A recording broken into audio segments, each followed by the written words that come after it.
একদিন হযরত মুহাম্মদ সাল্লাল্লাহু আলাইহি ওয়াসাল্লাম সেজদায় পড়ে তিনি কাঁদতে লাগলেন। কাঁদতে কাঁদতে পুরো চোখের পানিতে পুরো চোখ ভেসে গিয়েছে। আল্লাহ তাআলা তা দেখতে পেয়ে জিবরিল আলাইহিস সালামকে বললেন, তোমার নবীকে গিয়ে বলো তিনি কেন কাঁদছে, তিনি যা চাইবে আমি তা দিব ইনশাআল্লাহ।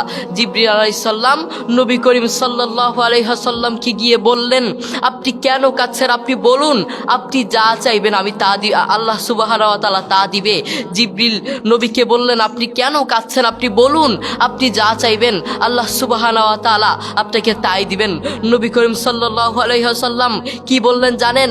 আমি নিজের স্বার্থের জন্য কাঁদছি না, আমি আমার মায়ের জন্য কাঁদছি না, আমি সন্তানের জন্য কাঁদছি না, নিজের কোনো স্বার্থের জন্য কাঁদছি না। আমি কেন কাঁদছি জানতে চাও? আরে আমি তো কাঁদছি আমার উম্মতকে জাহান্নামের পথ থেকে জান্নাতের পথে আনার জন্য। আল্লাহু আকবার। দেখেছেন উম্মতের প্রতি কত টান, কত মায়া, কত ভালোবাসা। কিন্তু সেই রসুলের প্রতি আমাদের ভালোবাসা থাকবে তো দূরে থাক, উল্টো আমরা রসুলের বিরুদ্ধে কথা বলি, ঠিক কিনা? আপনি দেখবেন বহু অমুসলিম আমাদের সামনে বহু অমুসলিম রসুলের বিরুদ্ধে কথা বলেছে, কিন্তু দুঃখের বিষয় আমরা কোনো কথা বলতে পারি নাই।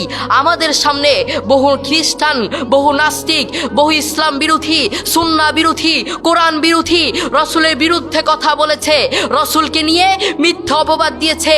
দুঃখের বিষয় আমরা চুপ ছিলাম, কিন্তু আমরা এখন শুনিয়ে দিতে চাই পরিষ্কার ভাষায়, আমরা বলে দিতে চাই, এখন যদি কেউ রসুলের বিরুদ্ধে কথা বলে, নবীকে নিয়ে কটূক্তি করার চেষ্টা করে, কোরআনের বিরুদ্ধে কথা বলে, সুন্নাহর বিরুদ্ধে কথা বলে, আমরা কিন্তু চুপ থাকবো না, আমরা তাদের বিরুদ্ধে প্রতিবাদ করব, ঠিক কিনা?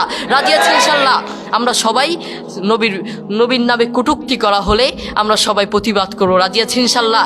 আমরা তাদের বিরুদ্ধে প্রতিবাদ করব যারা রসুলকে নিয়ে মিথ্যা অপবাদ দিবে। আমাদের হযরত মুহাম্মদ সাল্লাল্লাহু আলাইহি ওয়াসাল্লাম এমন একজন মহামানব ছিলেন যিনি আমাদেরকে নিজের জীবনের চেয়েও ভালোবাসতেন, যিনি যে জিহাদের ময়দানে আমাদের পক্ষে লড়াই করেছেন, আমাদের পক্ষে কথা বলতে গিয়ে বহু মানুষের কাছে ছোট হতে হয়েছে, বহু মানুষের কাছে অপমানিত হয়েছেন, লজ্জিত হয়েছেন, অসম্মানিত হয়েছেন, এরপরও কিন্তু আমাদেরকে ভুলেন নাই।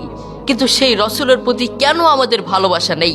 সেই রসুলের প্রতি কেন আমাদের টান নাই, কেন মহব্বত নাই? আমাদের মহব্বত সেই নায়ক নায়িকাদের প্রতি, আমাদের মহব্বত সেই খেলোয়াড়দের প্রতি, আমাদের ভালোবাসা, টান, মহব্বত সব হচ্ছে ওই খেলোয়াড়দের প্রতি, প্রিয় মানুষের প্রতি, প্রিয় ভালোবাসার প্রতি। কিন্তু আমাদের রাসূল সাল্লাল্লাহু আলাইহি ওয়াসাল্লাম আমাদের জন্য এত কষ্ট করেছেন, এরপর আমাদের তার প্রতি কোনো ভালোবাসা নেই। আপনি জানেন আপনার রসুল আপনার জন্য কেঁদেছেন। আমরা দেখেছি দেশ স্বাধীন হয়েছে, কিন্তু দেশ থেকে এখনো জালেম যায় নাই। কয়েকদিন আগে আপনারা দেখেছেন আমার বাবার মাহফিলে বাধা দেয়া হয়েছে। শুধু আমার বাবা না, বাংলাদেশে বহু আলেমের মাহফিলে বাধা দেয়া হয়, বহু শিল্পীদের মাহফিলে বাধা দেয়া হয়, বহু বক্তাদের মাহফিলে বাধা দেয়া হয়, বহু বক্তাদেরকে আঘাত করা হয়, অপমানিত করা হয়। এজন্য আমরা মুখ খুলে বলতে চাই, আমরাও পরিষ্কার ভাষায় বলে দিতে চাই, যতদিন পর্যন্ত এদেশে ইসলামী রাষ্ট্র না হবে, কোরআন অনুযায়ী রাষ্ট্র না হবে, ততদিন পর্যন্ত জালেম আসতেই থাকবে।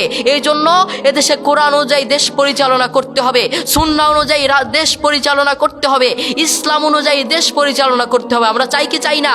আমরা সবাই চাই এদেশে ইসলাম অনুযায়ী দেশ পরিচালনা করক। আমরা দেশে আরেকটা পরিবর্তন চাই, আমরা সবাই আরেকটা পরিবর্তন দেখতে চাই। সেই পরিবর্তনটা হচ্ছে এদেশে স্কুল, কলেজ, ভার্সিটিগুলোতে নবীর সুন্নাহ বাধ্যতামূলক করতে হবে। এদেশে স্কুল, কলেজ, ভার্সিটিগুলোতে, কলেজগুলোতে নবীর সুন্নাহ বাধ্যতামূলক করতে হবে, কোরআন বাধ্যতামূলক করতে হবে, ইসলাম বাধ্যতামূলক করতে হবে। এই জন্য সেই স্কুল, কলেজ থেকে এমপি বের হবে তো ইসলামপন্থী বের হবে, এমপি বের হবে তো কোরআনওয়ালা বের হবে, প্রাইম মিনিস্টার বের হবে তো নবীর সুন্নাহওয়ালা বের হবে, কোরআনওয়ালা বের হবে, ইসলামপন্থী বের হবে। আর কোনো জালেম বের হতে পারবে না, আর কোনো বেঈমান বের হতে পারবে না, ঠিক কিনা? আমরা চাই কি চাই না? কারা কারা চাই দুই হাত তুলে দেখাও। ইনশাল্লাহ আমরা এদেশে নবীর সুন্নাহ অনুযায়ী এদেশে দেশ পরিচালনা করবো ইনশাল্লাহ। আপনি দেখেন আমরা প্রতিটা ক্ষেত্রে প্রতিটা সেকেন্ডে নবীর সুন্নাহগুলোকে আমরা বয়কট করে যাচ্ছি, নবীর সুন্নাহগুলোকে আমরা বয়কট করে যাচ্ছি। আমাদের হযরত মুহাম্মদ সাল্লাল্লাহু আলাইহি ওয়াসাল্লাম তিনি বলেছেন, মাল্লাম ইয়ারহাম সগীরনা ওয়ালাম ইউয়াক্কির কাবীরনা ফালাইসা মিন্না। তোমরা ছোটদেরকে স্নেহ করো এবং বড়দেরকে সম্মান করো। কিন্তু আমাদের দেশে দেখুন, আমরা ছোটদেরকে স্নেহ করতে জানি না, আমরা বড়দেরকে সম্মান করতে জানি না। একজন বক্তা তিনি কথার প্রসঙ্গে বলেছেন, মুরব্বি মুরব্বি উহু উহু। যেহেতু এটা এখনো ফেসবুকে প্রচলিত নাই, তবুও আমি আমার পক্ষ থেকে বলতে চাই, ভাই আপনি একজন মুরব্বিকে আপনি চেতিয়ে আপনি তিরস্কার করে বলছেন মুরব্বি মুরব্বি উহু উহু। সে আপনার দিকে তাকিয়ে হাসছে, কিন্তু আসলে সে আপনার দিকে তাকিয়ে হাসছে, কিন্তু আসলে সে আপনাকে বদদোয়া দিয়ে যাচ্ছে। এজন্য আমাদের মুরব্বিদেরকে চেতানো যাবে না, মুরব্বিদেরকে তিরস্কার করানো যাবে না। আল্লাহ তাআলা আমাদের সবাইকে রাসূলের সুন্নাহ অনুযায়ী দেশ পরিচালনা করার তৌফিক দান করুন। আসসালামু আলাইকুম ওয়া রাহমাতুল্লাহি ওয়া বারাকাতুহু।